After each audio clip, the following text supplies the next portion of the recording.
the Nerdarchy for Nerds, by Nerds. I'm Nerdicus Dave. Today I'm joined by Adam, Julian, and I already forgot your name. I'm so sorry. Cesare. Cesare. It's like the second you look at it, you're done. It's over. I spent so much time going, all right, I have to say your name right, Cesare, and then as soon as it's like blank.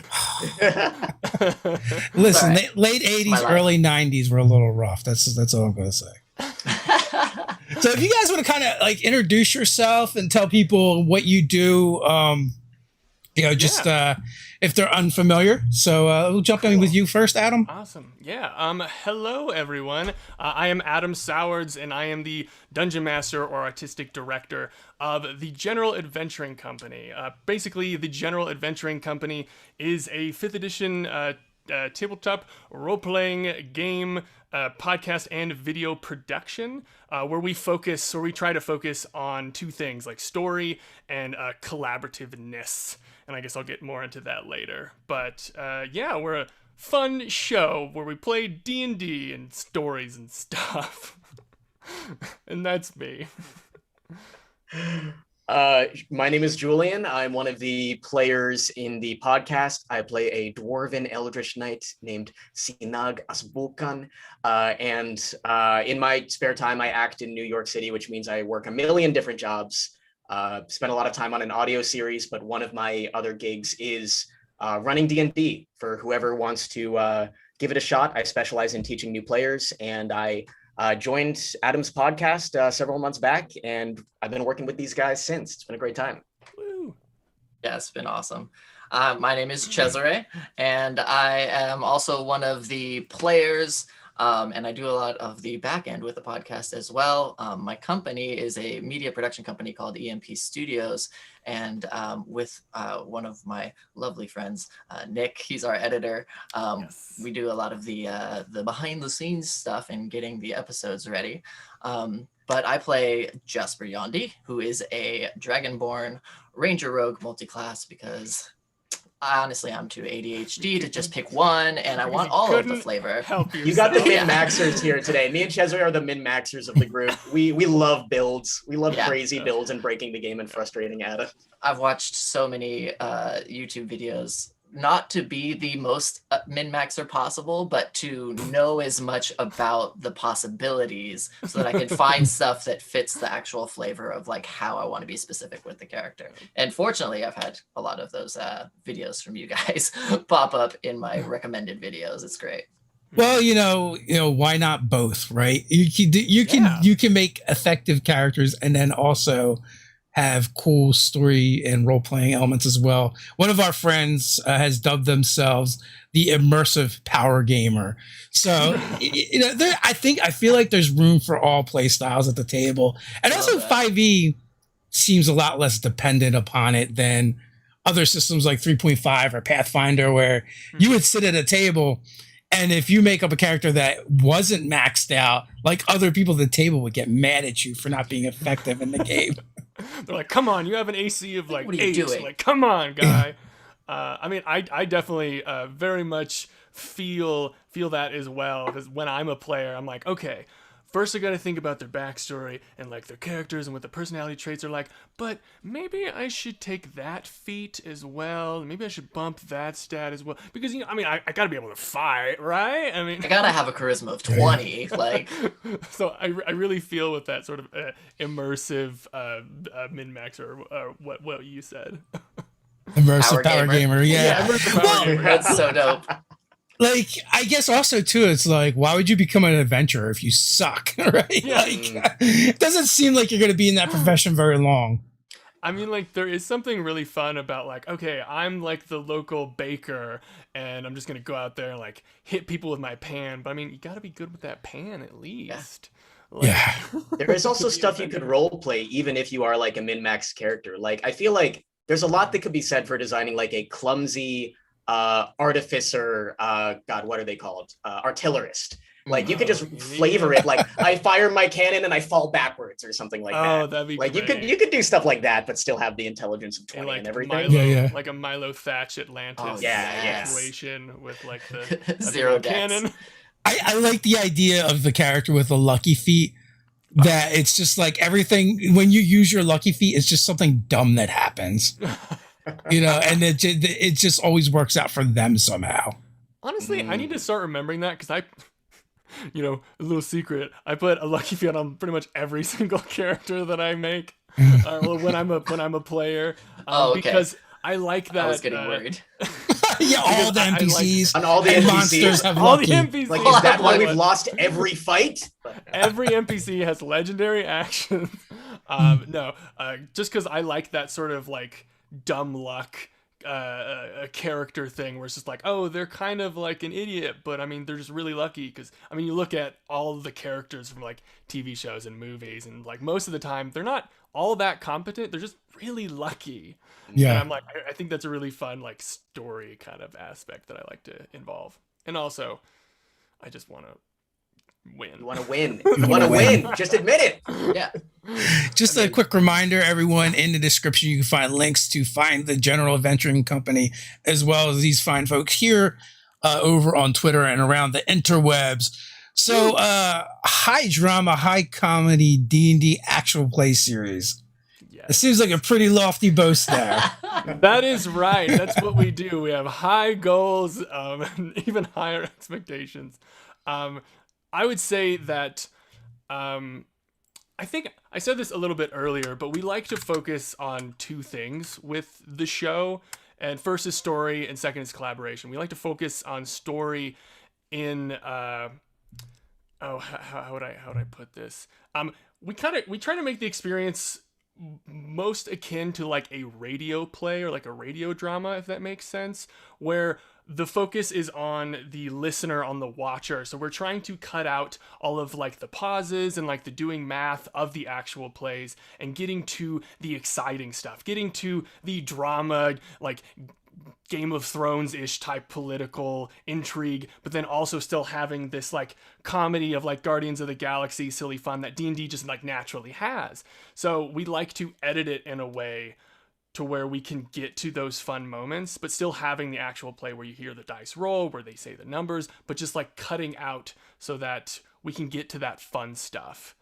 And the collaborative aspect that I said as well, we try to do that from like the very beginning, from like character creation, where we spend a lot of time creating our characters, as Julian and Cesare can attest to.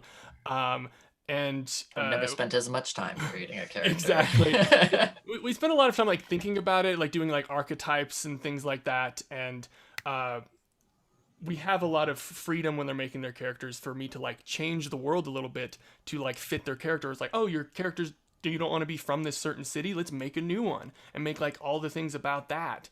And then we take that sort of collaboration and then try to push that into the game proper, where we have certain mechanics that I've like created over the years that we implement to make D&D a little bit more collaborative. Because like how would I put this? Oh boy, it's like a.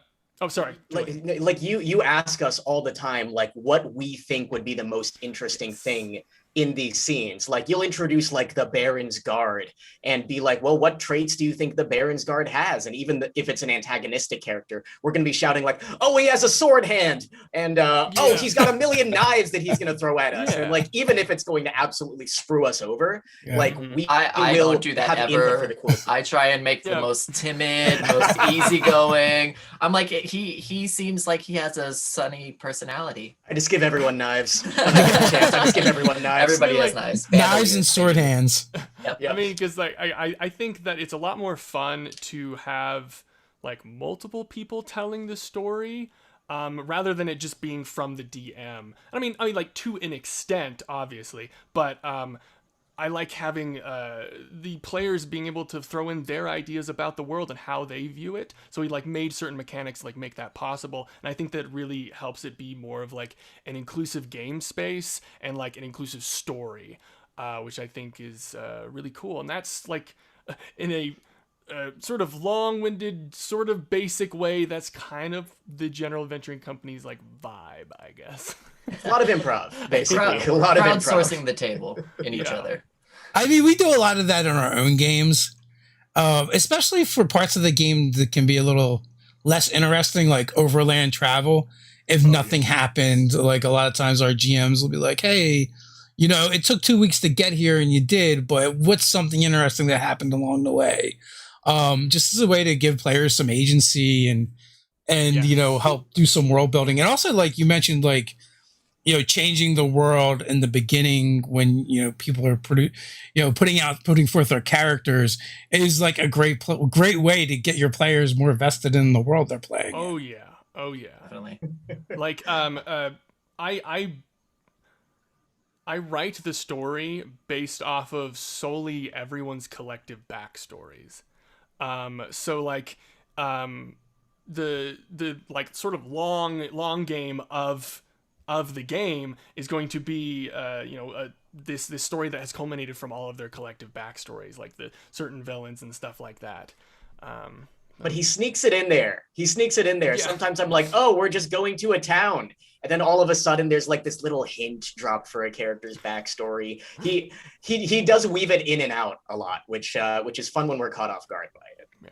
That's a sign of a good GM. That's how you should be doing it. I just never trust anything that he says. Yeah, and always expect to be ambushed by things that are way more powerful than us now. He's thrown like 3 unwinnable fights at us to establish that we are small fries. In like episode 1 and 2, we're just like, I ran it like a crowd of 15 guys because it was our first combat encounter, and I'm an Eldritch Knight, and I'm like, surely he wouldn't give us an unwinnable battle at the very start. And then he's gotta like, warm up. And then he's like, all right, I want you to roll a wisdom saving throw to see if you realize this is a bad idea. And I'm like, what? Hold on. We're supposed to be the heroes, right? So he's been playing with our expectations a lot, and it drives me crazy. I can't predict what he's doing. Yeah, I like to think of it more of like a, more realistic view, and especially since they're starting off at 3rd level, like, that's kind of like the fights that you're going to be encountering as they sort of like, you're very mortal at these, below 5th level sort of characters, and I feel like establishing that sort of realism in the game and these sort of consequences, like most DM and GMs try to do, is really important, I think, for the game. And then realizing like, oh, my actions have consequences. I need to think a little bit more about the stuff that I'm doing before I go and do it. Yeah, I like the idea of creating this like living, breathing world where things are the way they are because they're like that whether your character's there or not. They're not that way because your character's there, right? Yes. Like I feel so like 3rd edition did kind of set up this mindset for the game where, you're going to face an encounter of the appropriate challenge level for the level of the party. And I feel like it's like carried forward from that. Because the math was there, you could math it out and figure it out. But in, 1st and 2nd edition wasn't like that. Like you go into a dungeon, there's 6 kobolds in this room playing cards, and the next room over is 4 ogres, and like, the kobolds might be an okay fight for you or easy fight for you, but the ogres are gonna totally wreck you. And like it was just always random like that, or like random encounter. Oh, a black dragon shows up, but we're 1st level. Well, you better talk fast or run fast or something, right? Like, oh my gosh! And now sequences are just as exciting. Absolutely. Yeah. Mm-hmm. But like Julian said, like it's like surely we're 1st level. Clearly, we're meant to win this fight. As you're being pummeled. Because that's how I run things. Because you know me, I run things for new players all the time. I'm trying to get people into this game. I'm trying to get them as addicted to 5e as I am. So I try to make them feel powerful from the get-go. And then I remember Adam is playing with experienced players, and he's not gonna let us off that easy. He's not gonna let us off that easy. Exactly. It's really interesting when you design a character flaw or trait for your character where they don't surrender and don't run away or try not to. Like it really defies like the core of their sense of self, and like I don't want to say manlyhood because dragonhood, Yeah. fierce creatures and they don't want to, and then just like, no, you run away from everything from here on out. You are not safe. I'm like, oh, great. Just break them down early. So does everyone have like an entertainment background? Mostly, yeah. I think so. Wait, like we're all performers in some capacity, right? Yes. I guess I'll go first. I'm an actor, a singer, musician, writer, dude. I had my undergrad in like vocal performance, and I did a master's in like musical theater. And I think the other two people that are not here, Kaylee and Maddie, that are part of the cast, amazing. Please come watch the show. Honestly, just for them, not for us. They're great. They have beautiful singing voices. They are bards in real life. Yes, Maddie's a bard in real life. She does like Renaissance awesome stuff. And I think is also an actor. And Kaylee, I think, studied voice or I think opera. Doesn't she have like opera training? Yeah, I was gonna say. Yes, she does. She's incredible. But yeah, the rest. Can she shatter a glass with her voice? That's all I need to know. I mean, we haven't asked her to do that yet, but but needless to say, she's a wild Patreon. We should try that. Yeah, we should try and put that on there. Just like a 15-hour video of her attempting to break a glass. Holding it and then she just breaks it. Sonic damage is rare. It's a commodity. Yeah. But yeah, I think everyone has. I think Julian, you mentioned your background. Cesare, what about yours? Yeah, I am a performer. Grew up doing all of the creative things. I started with dance first, and then moved to musical theater and acting, and got into music in elementary school and started playing everything that I could. My dad was a private music teacher, so he had instruments everywhere in the house. But I got most of my music stuff through school. So yeah, I could play 5 or 6 different instruments, and it's just, I'm too nerdy and creative for my own good. So I try and hide it by turning all of those different types of creative things into like businesses. Hell yeah. So yeah, it's nerdy fun stuff over here all the time. He's the business savvy one of us for sure. I mean, at least for actors, I mean, I say this all the time, but I think like Dungeons and Dragons or just role-playing games in general is just like prime stuff for actors, like because like actors and writers or people who are both, because like because I didn't discover this until like 2014. So when it came about, I was like, you mean I can like do acting stuff, do silly voices, like pretty much play like a fantasy like video game where I can do anything, and I can like write a really awesome story? This is amazing, and I want to do this forever. Yeah, I after I first ran my first full campaign, I'm like, this is like writing without being a writer. Like the big decisions are being made by the players, and you kind of just flavor it. You make it sound interesting. You provide that narration that makes them feel excited. So it's been a really fun intersection for, I think, most of our interests. We found a lot of like-minded people through this podcast with similar backgrounds, which has been interesting for sure. Yeah. I've always said like, I feel like, RPGs are such a great creative outlet for folks. Like maybe like I can't play any instruments, I can't draw, but like I feel like everybody can get better at telling stories, right? And narration. So like it's a great place for people that want to, have a place to express themselves, and maybe they're not particularly skilled at those other areas, or there's other areas that take years and years of dedication, where you can kind of like jump in with your friends and just like start telling a story. Yeah. I mean, like, oh my gosh, I had something to say and it's totally went away. I'll jump in. What I found really cool is that, so coming from an acting field, there's a lot of competition. And even sometimes among your peers, people are like, oh, I'm doing this thing, I'm doing this thing, I'm doing this thing. Like everyone's kind of trying to shout their accomplishments. But with a hobby like D&D, like tabletop games, the more people that are into it, it feels like the better. Yes. Like the more DMs you're going to have, like if every table has a DM, like you're good. And that just makes me so happy from a field that sometimes gets so fraught with people who are so fixated on their own goals and trying to be better than everyone else. It's like, no, we're just trying to create our own little pockets of community within this larger community, which makes me happy. Just remembered what I was gonna say. I feel like with D&D, like you don't have to be like an actor or a really good improviser or like really good at, you know, being in creative or different ways, because the amazing thing about like tabletop role-playing games or D&D is that, you know, you can play it however you want. Like the way that we do it on the show is more the acting, role-playing, a little bit heightened, more energy kind of thing. But that's not for everyone, and that's totally okay, because there's a lot of podcasts, a lot of other video productions that, you know, are a little bit more casual or laid back, or, you know, they leave in all of the math and things like that we like to take out.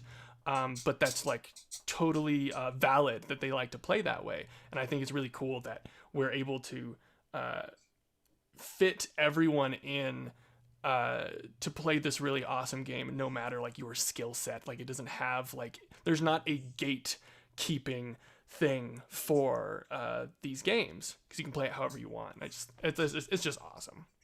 Yeah, I mean, at our table, we've had people that dress up, people that don't, people that talk in character all the time, and then when they're talking in their own voice, you know, that's out of game. And then, you know, other players that'll talk in third person, and you know it all works. You know, whatever, you know, your comfort level it is. We do have a question, and also I did want to show off the character art, because it is fantastic, which lines right up with DM Guru 2's question. How does the art for the show? Who does the art for the show? The characters look so good.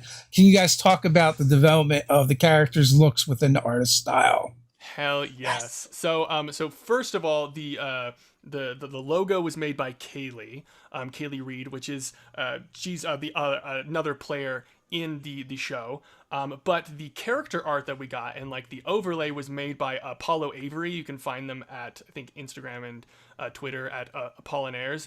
And honestly, before we started the project, I was like, okay, well, we need character art, and I was just looking at a bunch of like artists on like Instagram and like people posting fan art on other podcasts, and I just went to them, found a bunch of people, messaged them, and they responded, Apollo, and I was just like, hey, I really like to do this collaborative thing where we talk about our characters and have Zoom meetings and like talk about the things that we want and like their personalities and stuff, and they were all for it, and we worked with them for, I think it was like about a month. I mean, we only had like one little meeting with them, but we would have like a little hour meeting talking about the character, and then they would come back a couple weeks later with like a little bit of a sketch, and we'd make adjustments and give feedback. And for some reason, mine took the longest. I don't know if you seen your characters? I don't know why. You're a walking stage play. That's why it took the longest. I think I sent that picture to you, Dave. Has the Game Master on there. I think it's in the long picture that I sent. Yeah. So right now I have the one up with just the characters, because it fits perfectly totally in frame. Yeah, totally fine. Check out the Game Master art when you have a chance, though, because Adam, it really reflects Adam's DM style, because Adam literally has different hats he will put on for a lot of the NPCs, and with his accent background, he'll throw on stuff like that. So his art of the DM is less of a guy in a hood and more like a traveling minstrel. He's got like a big strap of like boxes and like little like stuffed dragons on his back, kind of implying that he will just put stuff on. And I think that really reflects the tone that he brings as a DM. Oh my god, you did use that one for our Honey Heist game. Yes. I have many more. Yeah, I'm looking at the art, right? Do you guys have 2 rangers and 2 bards? It's a fighter, a ranger, rogue, a cleric. The cleric is actually the one with the paintbrush, because he's a trickery cleric. Okay. And then the yellow tiefling is a wild magic sorcerer. So it's always fun when you've got 2 min-maxers or power gamers and a wild magic sorcerer. But that adds the dynamic nature of everything for sure. Is that ranger a beastmaster? No. I don't know what type of ranger you are, actually.